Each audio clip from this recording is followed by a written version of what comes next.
The word irony is going to be used at the very end of this video for a specific reason. Take a look at this right here. Government's response to defendant's motion to revoke detention order and for release on conditions.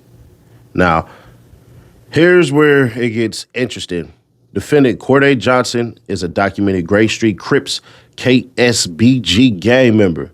Has been charged with kidnapping, conspiracy to commit kidnapping, extortion, and conspiracy to commit extortion after he held victims at gunpoint inside a Dallas, Texas music recording studio. On his arrest, the magistrate court in Memphis, Tennessee, appropriately determined that the circumstances of the charged conduct, combined with his continued criminal behavior, meant that there were no conditions or combination of conditions that would reasonably assure the safety of the community if he were released. Johnson now moves to revoke this detention order because his detention was and continues to be appropriate under 3142G factors. The court should deny Johnson's motion and continue his detention pending trial. And this shit gets way worse. When they say tip of the iceberg, tip of the iceberg. You know what I'm saying?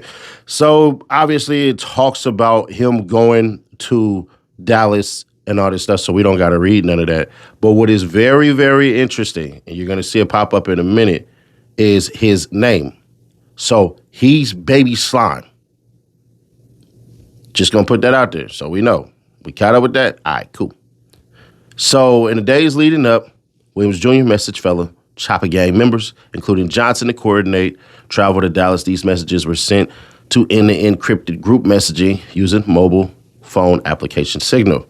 Johnson left Memphis on January 8th, the day following the above exchange, at or around the same time as some of his fellow co-conspirators and future co-defendants. They arrived in Dallas in the early mornings of January 9th. On January 10th, Johnson and his 8 co-defendants traveled to the music studio and met with Gucci Mane. But here's where it gets interesting.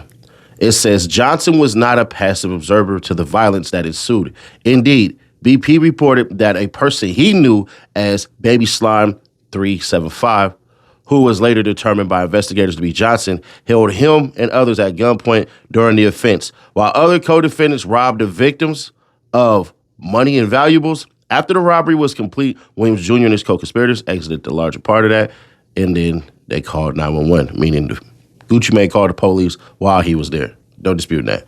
But it says after the kidnapping robbery, Johnson and some of the other co-conspirators remained in Dallas. He returned to Memphis on January 13, 2026, along with co-defendants Wright Jr. and Kadarius Waters. Now, why is this damn story important? Hold. The reason why it's important is because he's actually identified. He's one of the people that they can go, you. So if somebody gets on the stand and the feds are going to ask, do you see the person here today? Yes. Can you point the person out? Yes. Who is the person? Him right there. Yeah. And I want you to notice a personality trait of eagerness that he has, accompanied with his eagerness to put shit on social media. In the weeks following the offense, Johnson continued to engage in criminal activity with fellow gang members. On his return to Memphis after January 10, 2026, kidnapping and extortion, Johnson's criminal behavior continued. As investigators gleaned from Johnson's social media accounts, Johnson has an affinity for firearms, including those that, by all appearances, have been modified using machine gun conversion devices. Y'all know that switch word. He regularly posts videos to social media accounts showing off these weapons. Sample below. We gonna blow this up because he only has what appears to be 13 people. 13 motherflipping people. This says right here, above, still from an Instagram live video dated January 21st, 2026, depicted Johnson showing off a machine gun conversion device attached to the back of a firearm stating, blur, blur. Blur is the sound of a slang used in co-defendant Latrell Williams Jr.'s popular music that mimics the rapid firing of an automatic weapon. Yeah, it gets way worse. Johnson's cell phone seized on both of his arrests provide further insight into his criminal activities after the January 10, 2026 offense.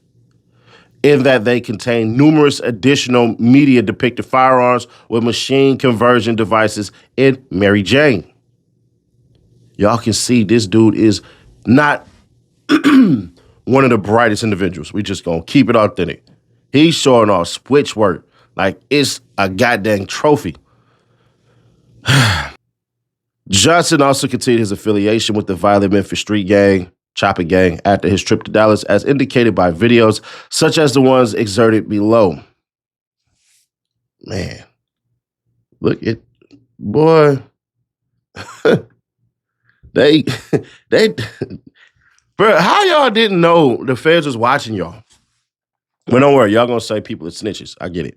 Okay. Stills from a video dated February 3rd, 2026. Individuals in this video are shown possessing firearms ranging from handguns equipped with extended mags to AK-style rifles. An individual can be heard stating that no one has more choppers than Chopper Gang. On February 18, 2026, Johnson was arrested by Memphis Police Department for possession of a controlled substance with intent to manufacture, deliver, sell, possession of a controlled substance, possession of a drug paraphernalia, and possession of a firearm during the commission or attempted commission of a dangerous felony. We often associate recidivism with repeated history, right? If you have a propensity to break the law, you more than likely are going to break the law. They don't add those stats to the bullshit that they try to spread as propaganda against black people, like, oh, black people commit these crimes, these crimes, these crimes. Right, but are you going to say who's reoffending opposed to new crimes? Nah, that won't happen. So you'll see somebody with like 37 arrests, and it'd be for like the smallest shit, because at the end of the day, they try to pin their little argument as well as they do. But notice what he's doing a lot of. Social media posting illegal shit. And the firearms that he has, if he was smart, if any of these dummies were smart, you could legally own a machine gun. You just had to pass the background. You had to have this is what blows my mind about these dumb criminals. Don't worry. It gets way worse. When FBI agents went to arrest Johnson, he was uncooperative and barricaded himself in the residence. You had all them things, why didn't you use them? Y'all be gangstering to the police show. That's what be killing me. On the morning of April 1st, 2026, FBI SWAT team members arrived at a residence believed to be associated with Johnson to effectuate his arrest, or effectuate, I don't know. On arrival, FBI knocked and announced their presence, prompting 3 individuals to exit. However, Johnson refused to come outside. Agents radioed, informing the command post that this had become a barricade situation and ready to drone to go inside. Using the drone, agents, they used a drone on Kez. Were able to locate Johnson inside the residence and communicate with him. Only then did Johnson surrender to agents. You think? At his detention hearing, the magistrate judge correctly detained Johnson after concluding that he was a danger to the community and a flight risk. Well, that little bit of money he was showing, he definitely ain't no flight risk. No disrespect, but because ain't got that type of money to be operating like that. And Judge Christoph highlighted the serious nature of the federal charges against Johnson, the circumstances of his February 2026 arrest, where Johnson was found in his home with firearms and drugs everywhere, and that Johnson was uncooperative with the FBI when he was arrested, while defense argued by Johnson, by all appearances, was not a leader of the January 10th, 2026 offense. The court was still concerned with that. When the situation got out of control, his response wasn't to leave or speak up or even just to sit there. It was to join in and point firearms at people. And that's really what's concerning me here. That was the conduct he's alleged to have done.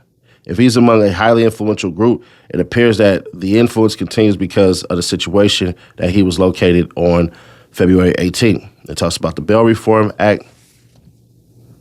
Then it talks about him being armed and all this stuff and everything, and he did it as a Chopper Gang member.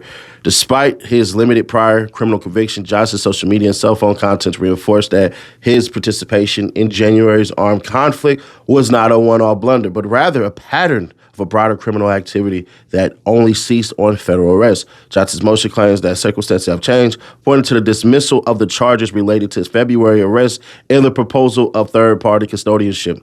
but dismissal of state charges, particularly when such dismissal occurs only after an arrest for an offense carrying with it the potential penalty of life, federal incarceration, does not mean that the criminal conduct Johnson engaged in that led to his arrest did not occur. As for the defense counsel release conditions proposal, the magistrate judge court already heard and rejected the proposed third-party custodialship residence with grandparents at Johnson's initial detention hearing. So you wanted to go stay with your grandparents, but I guarantee you ain't listening to nothing your granddaddy said, nothing your damn grandmama said, but now they supposed to protect you. It appears he does have a stable place to stay. But the nature of these serious allegations and what else has been going on with Mr. Johnson over the past couple of months have not changed in the time since she ordered his pretrial detention because Johnson poses a danger to the community if released. The evidence in this matter is substantial to establish Johnson's active participation in a pre-planned violent offense. Then it says, and this is where these text messages just destroy everything. It says investigators now have access to the signal chat between Chopper Gang members coordinating travel to Dallas prior to the kidnapping and extortion. This exchange underscores the forethought given to the eventual armed confrontation and Johnson's enthusiasm to answer gang leader Williams Jr. call to arms. Specifically, when Williams Jr. put out the request for 6 certified gang members to travel to Dallas to pull up on WAP, Johnson was the first to respond. Shit. Johnson's continued gang affiliation in his behavior after the January offense reinforced the dangerousness he poses to the community if released. Importantly, Johnson's association with other gang members and his weapons possession did not stop when he returned to Memphis. For example, mere days after he held victims at gunpoint during the kidnapping and extortion in Dallas, Johnson took the photograph below of what appears to be the wooden foregrip of a Draco AK-47 pistol.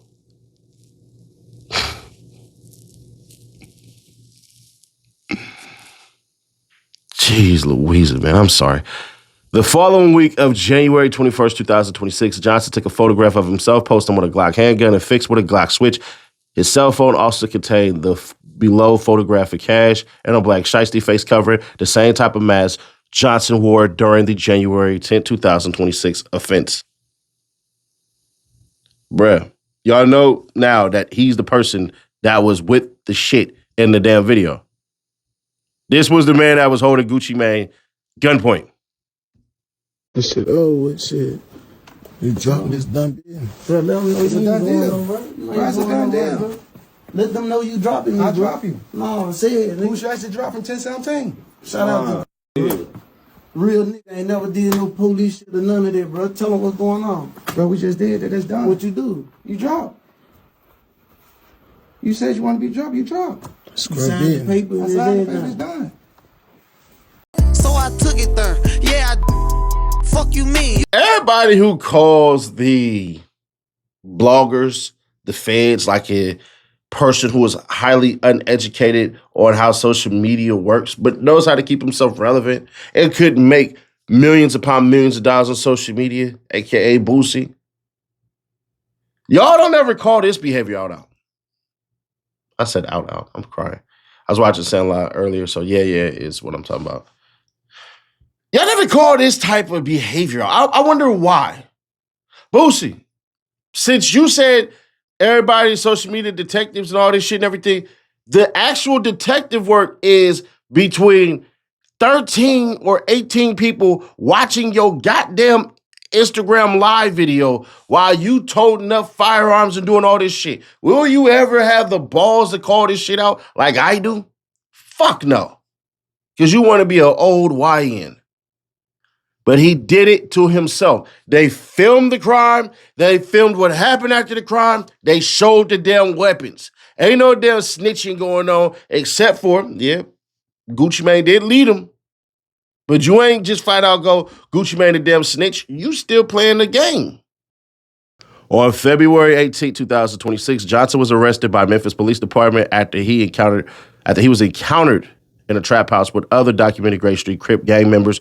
During this encounter, MPD's fugitive unit came to the residence to pick up an associated Johnsons who had active felony warrants. But when officers knocked and announced their presence, the individuals inside did not come outside. Instead, officers observed multiple people running inside the residence, necessitating officers to make a forced entry. Once inside, officers apprehended Johnson inside one of the bedrooms, carrying $503 in cash. During a search of the residence, officers recovered, among other things, over 7 pounds of Mary J., multiple firearms, including a Black American Tactical Alpha Max 5.56 caliber rifle, a scale and ballistics vest. While Johnson did not have a firearm in his possession at the moment, his cell phone contained photographs of... Look at this shit, bruh. Look how he just shiestied himself. Johnson holding a rifle visually similar to the one seized from the trap house taken less than a month before his arrest. The mere fact, photograph created January 25th, 2026, featuring Johnson with a rifle on his lap. Photograph of one of the rifles seized from the trap house where Johnson was arrested on February 18, 2026. The mere fact that the state dismissed the charges against Johnson stemming from his arrest does not negate his presence in that trap house. Nor does it change the fact that he was present with 5 documented Gray Street Crip gang members and that the trap house contained distribution quantities of marijuana along with multiple dangerous weapons. This arrest, so close in time to his participation in an armed and violent kidnapping and robbery, is still instructive as to the company Johnson keeps, how he spends his time, and ultimately the danger he poses to the community if released. For all these reasons, there are no conditions or combination of conditions that would sufficiently mitigate the danger Johnson poses to the community. Accordingly, the court should deny this motion, decline to impose conditions of the release, and continue to detain Johnson pending trial. The irony that can be combined with this video is muy delicioso. ¿Por qué, señor Nash? Pero it's sad too, right? It's extremely sad. Y'all were so ambitious, so willing to do this shit that none of y'all decided that you could freaking help out in other ways. Like, none of y'all decided to be promoters. None of y'all decided to try to figure out how you could be a PR team, how you could be a media team. Nothing. Bruh got caught with $500 in his pocket in a trap house. Get the fuck out the trap house, bruh. You in the way. Your trap supposed to be booming at a certain point. To me, you can't be in the trap if you ain't got racks. You got to earn your shit here. You only had $500 and the guns you had cost more. And what's ultimately disturbing about all this shit is, bruh, if y'all would have legally possessed your firearms for a lot of this shit, it would have worked itself out. And I got to look this up real quick, but I could have sworn in Tennessee, it's recreation as far as the goddamn weed go. None of y'all decided, hey, you know what would be more difficult if we woke our asses up, went to work, invested all our money, and then ran this shit. Then we could run a security company as well and make our money triple all this shit legally. I can't understand it, man. Okay, so no recreational and traditional medical marijuana are strictly illegal in Tennessee. Possession of half ounce or less is misdemeanor punishable. But while certain low-level THC hemp derived from products like edibles and drinks remain legal under 0.3 THC limits, the strict nationwide ban is high-potency THC flower and pre-rolls. So, yeah, y'all could have did that, and y'all could have used POOH Shiesty's freaking likeness and imagery and all this shit and could have converted some real money. Y'all could have hired a lawyer to fight Gucci Mane and his team, and it would have just started with a freaking audit. And y'all decided none of that was worth it. I'm not too particularly mad about how they did it because I know the money that's owed and it'll make you lose your mind, and Gucci Mane ultimately is wrong because the perception that you put off is the one that you got when you really met them people. because you've been doing lame shit for decades. Shout out Flocka for calling that shit out first. But bruh, the wasted talent, the wasted eagerness, the wasted energy that y'all had and have befuddles the shit out of me, man. The irony of this all is you held this man up at gunpoint to get released from a contract. You held this man at gunpoint against his ability to leave that room. Now you being held up from that same video, from the same shit that you wanted, just to be free. Damn. Subscribe, turn on the bell, stay notified, share to keep your people aware. Click this video right here to see how the most craziest day of Lil Durk's, well, really the biggest day of Lil Durk's goddamn life is today. So click right here to get caught up, or click right here for the playlist, and I will catch you on the next one. Y'all come on back now, you hear?